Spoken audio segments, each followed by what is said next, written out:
आपकी पासवर्ड की तुलना में आसान और अधिक सुरक्षित दोनों है, क्योंकि इसे ऐप्स और साइटों के प्रयोग किया जाता है। पास की आपको फिशिंग हमलों और डेटा उल्लंघनों से बचाती है, जिसे पासवर्ड हमेशा पूरा नहीं कर पाता है। बायोमेट्रिक पहचान प्रणाली यहाँ पर पहचान सत्यापन से संबंधित है, एक नवीन प्रौद्योगिकी है।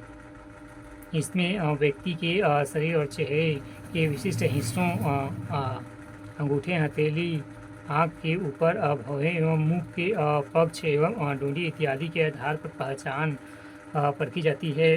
भारत में बायोमेट्रिक पहचान पत्र के रूप में आधार प्रणाली को लाया जाता है, जो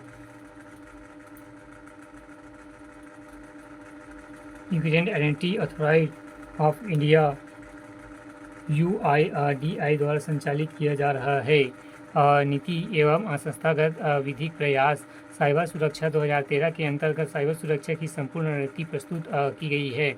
सूचना प्रौद्योगिकी अधिनियम 2000 के अंतर्गत साइबर अपराध पर जुर्माना है एवं दंड का प्रावधान है, जैसे कि धारा 43 में जुर्माना और क्षेत्र अधिकार, धारा 46 में जांच एवं निष्पादन का अधिकार, धारा 48 में साइबर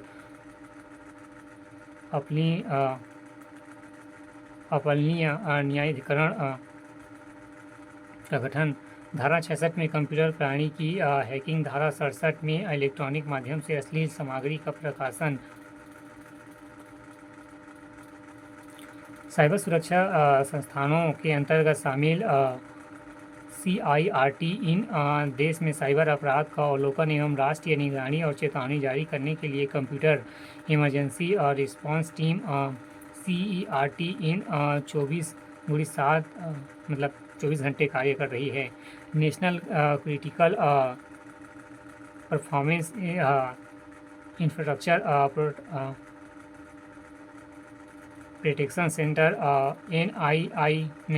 NCIIPC देश में सूचना संबंधित महत्वपूर्ण बुनियादी ढांचे की सुरक्षा के लिए स्थापना हो चुकी है। Indian cyber crime coordination centre cyber अपराध की जांच के लिए साइबर स्वच्छता केंद्र, जिसे बॉटनेट, क्लॉडिंग एवं मालवेयर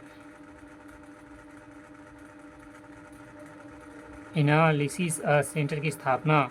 साइबर सुरक्षा हेतु सलाह देने के लिए कुछ समितियों की सिफारिश से महत्वपूर्ण है, जैसे कि हेड स्पीच को रोकने के लिए TK विश्वनाथन समिति की सिफारिशें महत्वपूर्ण हैं, जिन्होंने सभी राज्यों में साइबर अपराध समन्वय नियुक्त करने तथा हर जिले में साइबर अपराध प्रकोष्ठ गठित करने की सिफारिशें की। डाटा दुरुपयोग को रोकने के लिए BN कृष्णा समिति की सिफारिशों को अपनाया जा रहा है। कूटनीतिक वैश्विक प्रयास साइबर सुरक्षा से जुड़े अंतर्राष्ट्रीय समझौते, जैसे कि बुडापेस्ट कन्वेंशन 2004, पेरिस कन्वेंशन 2019 और साइबर सुरक्षा विश्व आर्थिक मंच द्वारा जिनेवा में वैश्विक साइबर सुरक्षा केंद्र की स्थापना। विश्व की शीर्ष 10 IT कंपनी, जैसे कि गूगल, माइक्रोसॉफ्ट इत्यादि के द्वारा डेटा चोरी की समस्या को रोकने के लिए ग्लोबल टेक अवार्ड के नाम से वैश्विक समझौता।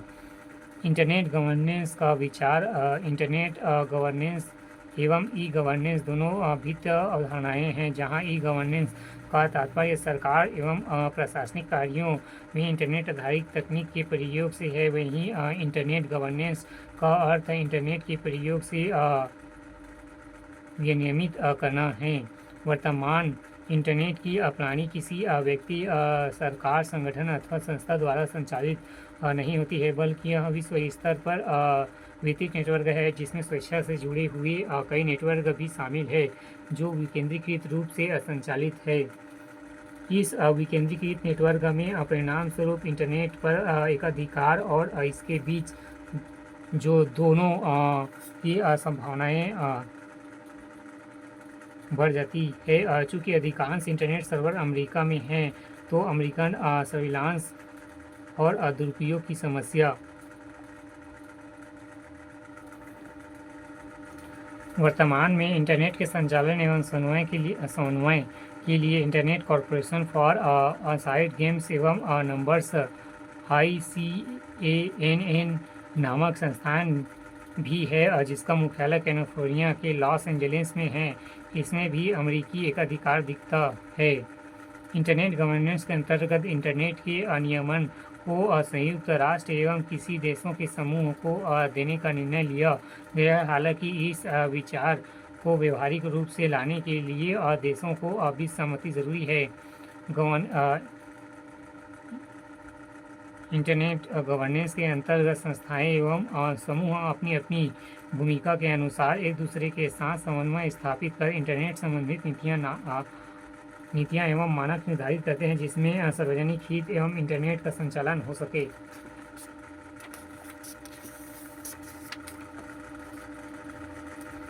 इंटरनेट से जुड़ी नवीनतम अवधारणाएं चैट जीपीटी अवधारणा या विकास। हाल ही में ओपन एआई एवं चैट जीपीटी नामक एक नया चैट बॉट पेश किया गया है, जो संघात्मक एवं आर्टिफिशियल इंटेलिजेंस एआई है एवं मानव की तरह ही प्रश्नों का उत्तर देता है। यह लैंग्वेज लर्निंग मॉडल एलएलएम पर आधारित है। जीपीटी का यह मतलब जनरेशन प्री टेंस ट्रांसफार्मर और यह एक तरह का कंप्यूटर लैंग्वेज मॉडल है जो इनपुट आधार पर मानव समान व्यवहार करने के लिए गहन शिक्षण तकनीकों पर निर्भर करता है।